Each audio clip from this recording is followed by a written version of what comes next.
the Haunted Livestream. The camera flickers as Jordan Grant, a popular YouTuber known for debunking ghost stories, sets up in front of a decaying, abandoned mansion. His breath is visible in the cold air as he laughs off the warnings of locals. Ghosts? Yeah, right. It's all just urban legends, he scoffs. The livestream chat is buzzing, thousands of viewers waiting for the show. But then, in the far corner of the room behind him, a shadow moves, undetected by Jordan, but the chat goes wild.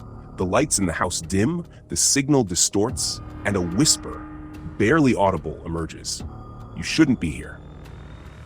Jordan Grant had always been a gay skeptic. With over 2 million subscribers on YouTube, his channel, Mythbuster Grant, was known for exposing paranormal hoaxes. Tonight's target, the McLaren Mansion, an infamous haunted house with a tragic past. The mansion had stood empty for decades after its last inhabitants vanished without a trace. Locals whispered about strange sounds, vanishing figures, and the sense that something evil still lurked inside. For Jordan, it was just another opportunity to prove how easily people fell for ghost stories. "This place is a joke," Jordan said confidently into his camera, his face illuminated by the screen. He panned around, showing peeling wallpaper, broken furniture, and dark corners. "Let's show everyone what a haunted house really looks like." He had set up multiple cameras in different rooms, ensuring his live stream had every angle covered. His viewers were pouring in, the chat filled with comments like, "It's all fake," and "This is going to be hilarious." As he started the live stream, Jordan's usual charisma kicked in. He joked about the ridiculous legends surrounding the mansion, how people claimed to hear screams late at night, or how one window supposedly showed the reflection of a woman who had died there decades ago. Jordan was convinced he would leave the mansion that night, having debunked another local ghost story.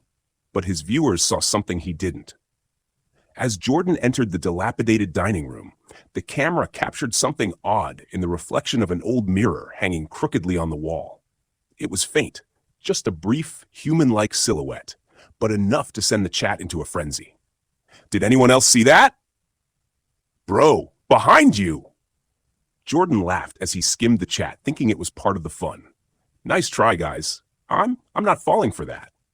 He carried on, heading up the grand staircase, each creak echoing ominously through the mansion. But as he reached the second floor, the temperature dropped sharply. His breath became visible, fogging in front of him. "Okay, that's weird," he muttered to himself, rubbing his arms as the chill crept into his bones. The chat exploded with messages. "Check the camera feed! Something's wrong!" Downstairs, the camera in the hallway showed a dark figure standing motionless in the doorway, then disappearing when Jordan's back was turned. The audience was glued to the screen, spamming the chat, begging him to notice. But Jordan, oblivious, continued with his tour. In the master bedroom, Jordan noticed something strange. On the floor was a dusty old journal. Picking it up, he flipped through the pages, and there, in scrawled writing, he found a disturbing entry. "We are not alone. The shadows whisper, and soon they will take us too." Just as he read those words, the house groaned as if it were alive. A low hum filled the air, followed by a loud bang from downstairs.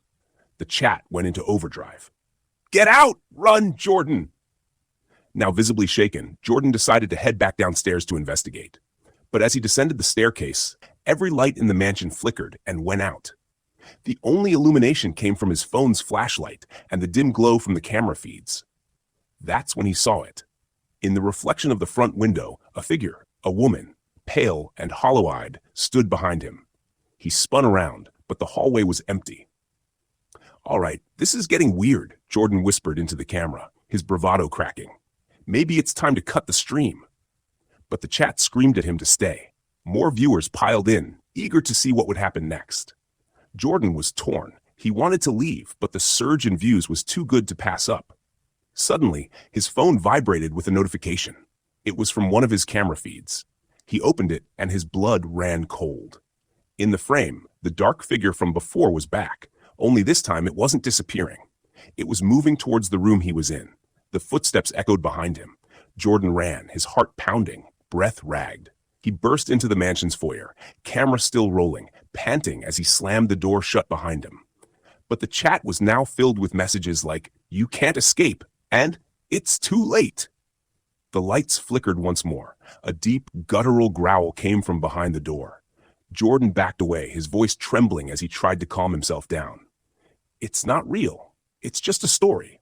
But the chat had seen what he hadn't yet, a dark shadow looming over him, reaching out.